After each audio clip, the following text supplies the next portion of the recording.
nakukubra, mga pekeng balita agad mabubura. Mga troll farm, malamang susuko na, dahil kami ang bebenga, humanda ka na.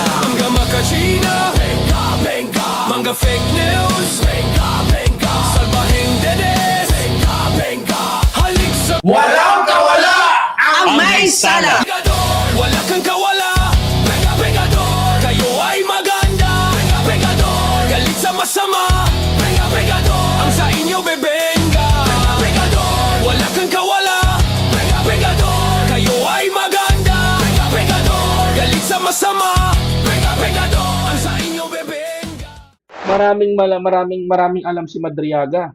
Alam mo, sana nga paharapin nga ito mga kababayan ko Paharapin nga ito sa Senado para mapag-usapan. Tignan nga natin. Sana nga magturo na to si Madriaga mga kababayan ko kung papayagan Tuloy. Ang land grabbing issue laban noon kay dating presidential spokesperson Roque sa Bataan na inakyat niya ang kaso sa Office of the Ombudsman. Ang sabi nga niya sa amin ay may nakita pa siya mga Chinese. Guys, tignan nyo to Inakyat sa ombudsman. Wala talagang laban si Ramil Madriaga kung ombudsman ang pag-uusapan. Bakit?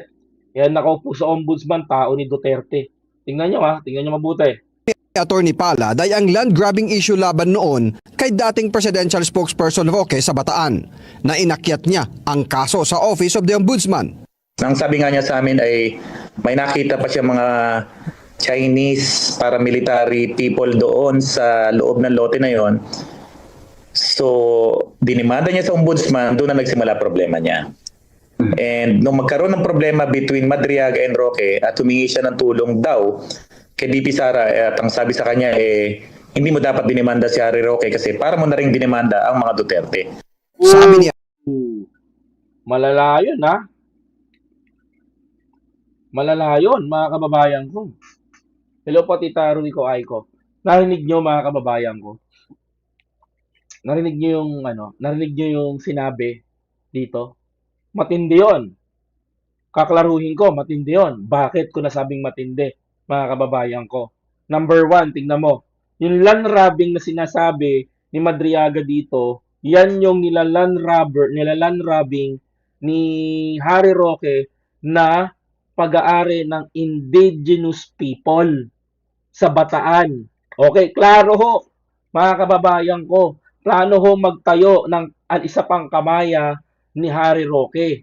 Mga kababayan, and I quote, yan ho yung mga lupa ng indigenous people na nilaland grabbing ni Harry Roque. Mga kababayan ko, inilaban ni Ramil Madriaga yung yung mga pag-aari ng mga indigenous people at sinampa niya sa ombudsman.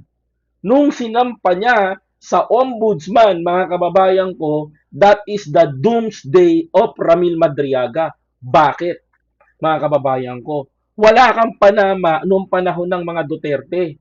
Hawak nila ang ombudsman, hawak nila ang DOJ, hawak nila ang Supreme Court, hawak nila ang lahat sa batas. Even police, mga kababayan ko, hawak ng mga Duterte noon, mga kababayan.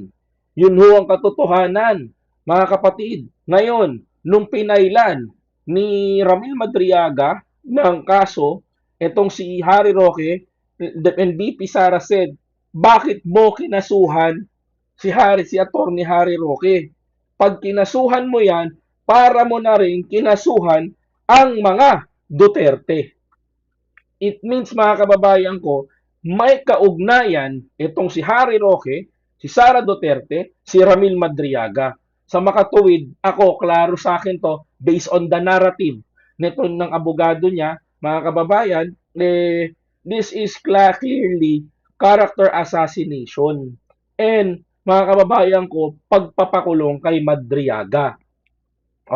Ngayon, nakita nyo na kung gaano kawalang kwenta ang dating administrasyon. Uulit pa ba kayo? Yan ang tatanong ko sa inyo mamaya. Tuloy. Isusumiti nila sa ombudsman ang affidavit ni Madriaga.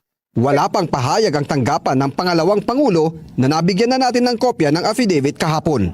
Para sa agenda, Dexter Ganibe, Abante. Oh, yan, mga kababayan ko. Nakita nyo na? Yan ang pinakamagandang ano doon, pag-usapan, yung kay Madriaga. But wait, Ramil Madriaga is back for good. Yes, good guys. Yes, yes, yes. Boom. Masabi dito ni ano, Joey. Ako pabor ako sana no. If the narrative of former parallel leader ni Sara Duterte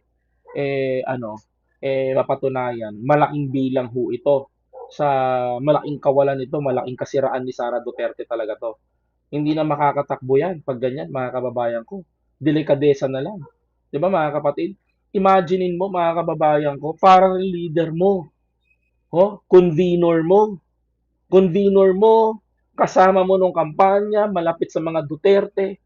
Tapos hahayaan mo makulong ng gano'n ang dahil lang kay Harry Roque. Nakakagulat 'yun.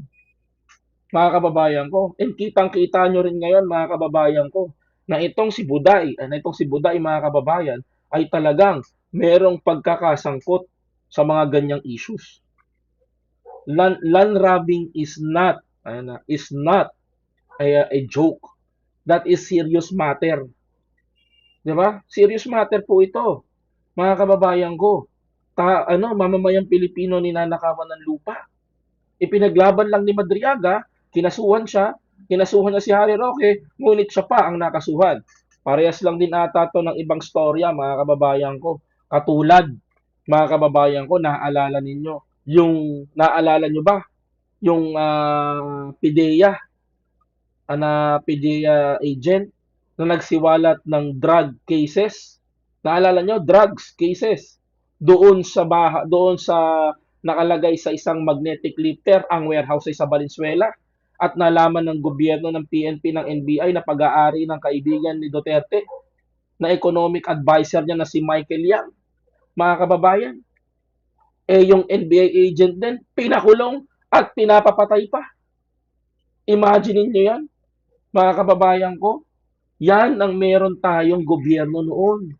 Kapag nagsalita ka, lumabang ka, lagot ka, may kalalagyan ka, mga kababayan. Yun ho ang pinakamatindi doon. Narinig nyo na. Yung mga nila, nakakatakot ho ito, mga kababayan ko. Hindi ho biro. No, hindi ho biro. Sapagkat nakakatakot ho yung mga ganyan.